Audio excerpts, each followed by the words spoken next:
પહેલો પ્રશ્ન, ગુજરાતમાં સૌથી વધુ તાલુકો ધરાવતો જિલ્લો કયો છે? એ અમદાવાદ, બી બનાસકાંઠા, સી સુરત કે ડી રાજકોટ? તો એનો સાચો જવાબ છે સી સુરત. ત્યાર પછી બીજો પ્રશ્ન જોઈએ. ગુજરાતમાં સૌથી ઓછો તાલુકો ધરાવતો જિલ્લો કયો છે? એ ડાંગ, બી પોરબંદર, સી નર્મદા કે ડી રાજકોટ? તો એનો સાચો જવાબ છે બી પોરબંદર. ત્યાર પછી ત્રીજો પ્રશ્ન જોઈએ. કેરળ રાજ્ય ક્યારે રચાયું છે? એ 1 નવેમ્બર 1956, બી 15 ઓગસ્ટ 1947, સી 26 જાન્યુઆરી 1950 કે ડી 2 ઓક્ટોબર 1955?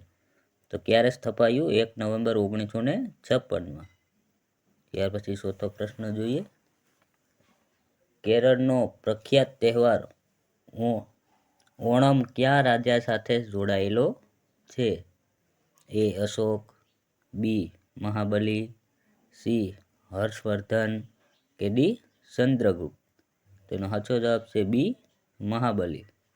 ત્યાર પછી પાંચમો પ્રશ્ન જોઈએ. રાષ્ટ્રની સંસ્કાર સમૃદ્ધિ કયા અર્થમાં વ્યસ્ત થાય છે? એ ધાર્મિક દ્રષ્ટિબિંદુ, બી શિલ્પ સ્થાપત્ય, સી ભૌતિક પરિબળો કે ડી પ્રાકૃતિક પરિબળો? તેનો સાચો જવાબ છે બી શિલ્પ સ્થાપત્ય. ત્યાર પછી છઠ્ઠો પ્રશ્ન જોઈએ. ભારતમાં કઈ ગાયો સૌથી વધુ દૂધ આપે છે? એ કાકરેજ, બી ગીર, સી સાહીવાલ કે ડી અંગોળી?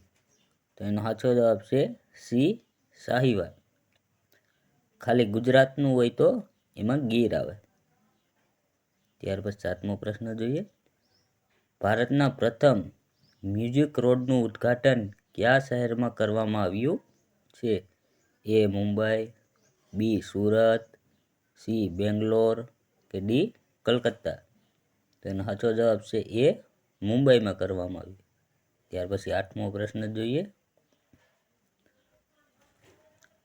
તાજેતરમાં ગુજરાતના નયા સિટીના નવા ચેરમેન કોણ બન્યા છે? એ ઉદય કોટક, બી પ્રભાકર મિશ્ર, સી ઉદય જોશી કે ડી આમાંથી એક પણ નહીં? તેનો સાચો જવાબ છે એ ઉદય કોટક. ત્યાર પછી નવમો પ્રશ્ન જોઈએ. તાજેતરમાં કયા દેશે વોટ્સએપ પર પ્રતિબંધ મૂક્યો છે? A France, B Spain, C Russia કે ડી આમાંથી એક પણ નહીં? તો એનો સાચો જવાબ છે સી રશિયાએ. ત્યાર પછી 10મો પ્રશ્ન જોઈએ. મહિલાઓની આર્થિક સુરક્ષા માટે કયા રાજ્યએ સ્ત્રી સુરક્ષા યોજના શરૂ કરી છે? એ બિહાર, બી ગોવા, સી પંજાબ કે ડી કેરળ? તેનો સાચો જવાબ છે ડી કેરળે. વિડીયો પસંદ આવ્યો તો વિડીયોને લાઈક કરજો, ચેનલને સબસ્ક્રાઈબ કરજો.